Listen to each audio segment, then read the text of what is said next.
Inspiration.com.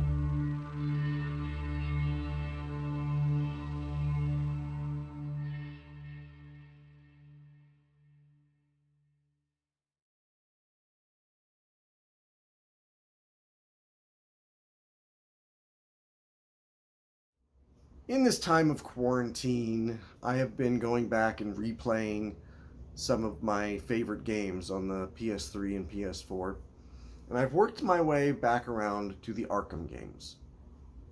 I've recently beat Arkham Asylum, about halfway through Arkham City. I still have Arkham Knight to go.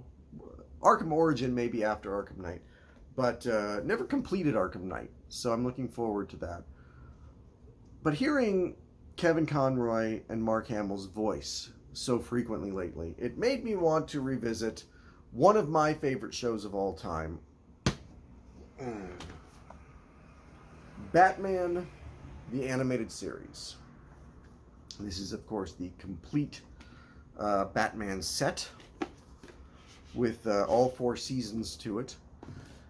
And I can't remember if it was this set or if it's the Batman Beyond set, that also has a documentary called Secret Origin, the history of DC Comics, narrated by Ryan Reynolds, around the time Green Lantern came out. Batman the Animated Series is a show that when I was a kid, you rushed home to see. It was on that block with like Tiny Toons, Animaniacs, and then Batman. And it has held up surprisingly well over the decades, to the point where, for a lot of people, this is the definitive Batman outside of the comics. Some would argue the definitive Batman in any media. I remember the show premiering on a Sunday night in prime time. That's how big a push they were giving it. It came on with The Simpsons, and probably Married with Children or Living Color were still on at that time. And it blew me away instantly. It held on to that sort of dark version of Batman that the Tim Burton movies had made popular. And the influence that this show has had, to the point where you still feel it to this day, in the comics even, let alone in the movies that they're making. Harley Quinn, who is now kind of DC's poster character, she came from the show. She was an original creation of Bruce Timm and the guys that did the animated series. And now she's sort of like one of the biggest comic book characters around. You had the Arkham games were entirely influenced to the point where they brought back Kevin Conroy and Mark Hamill to do the voices.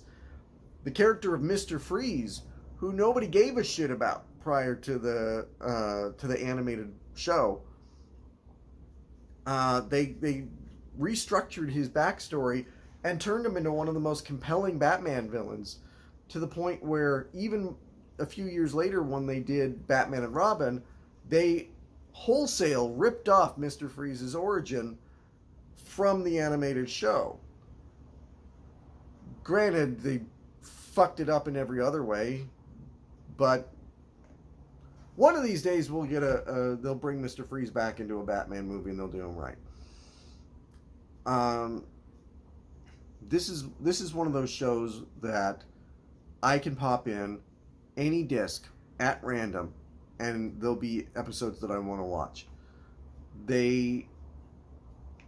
If I had a complaint about it, there's a few villains that I feel like they didn't ever do much with, who I really enjoy, but I know that they, in particular, had no love for the Riddler.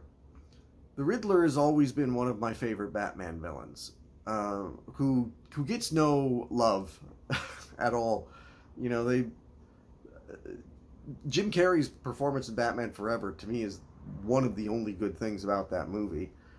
I like the Riddler. He's a cheap Joker knockoff, maybe, but I think that they've done enough with him to kind of make him his own person.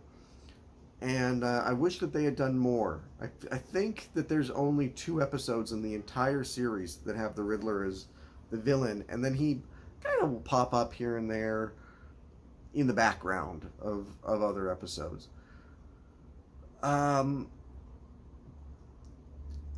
They really created a whole new way to do animation. Drawing the characters on a black background to give the show that deep, rich, dark feel to it that no other show, in my opinion, before or since has had. There are characters in this, the villains, that they give sympathy to. They give them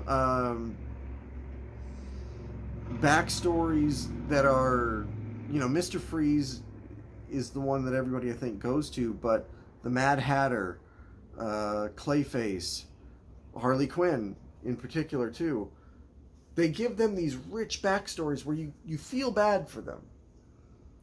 They're victims much in the same way as Batman is, but took a different path. Each of them sort of they found a way to make each character mirror Batman in some aspect.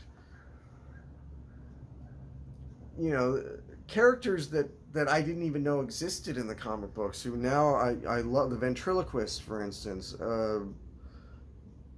bringing those characters in and giving them such compelling stories with a fair amount of violence that you would never get away with today. The bad guys pull out guns and they shoot bullets at Batman. Characters die in this show, and it's something that they figured kids were going to be able to handle, and we did. If I had a complaint really about the totality of the series, about, I think it was either the last season or the last 2 that changed it from Batman the Animated Series to The Adventures of Batman and Robin. I think, if I remember the timing correctly, I think they were trying to kind of tie in with Batman Forever and Batman and Robin as far as adding Robin into it much more. They made everything a little bit lighter. They changed the characters quite a bit, not for the better, in my opinion. Joker, for instance, that original design is classic Joker. Is what I think of when I think of Joker, is that design. And I never cared for when they redid him. The Riddler was the worst. The Riddler, I mean, again, they didn't really give him any speaking lines hardly, but they really, to me, just completely fucked up his look in that second half of the show. It was at that point they were building a universe.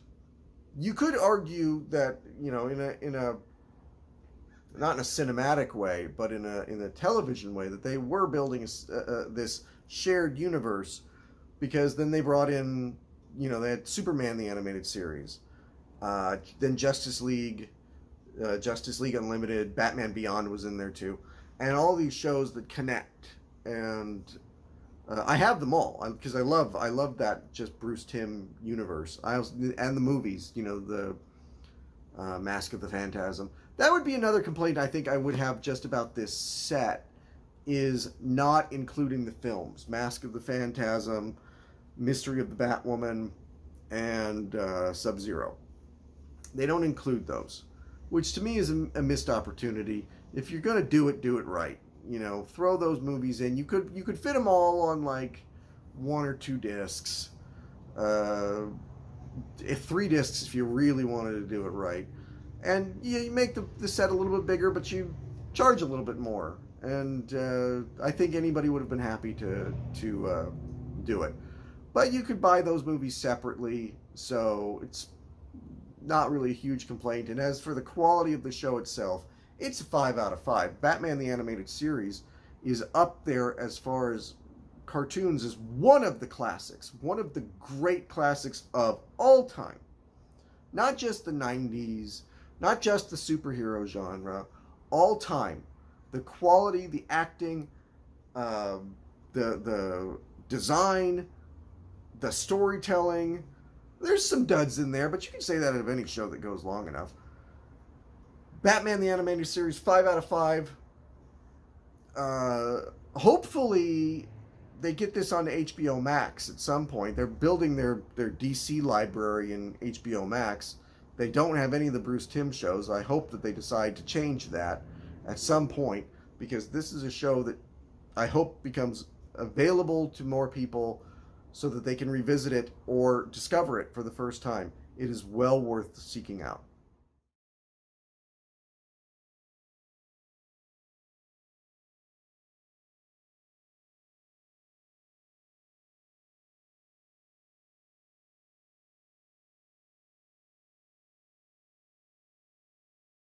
The worlds.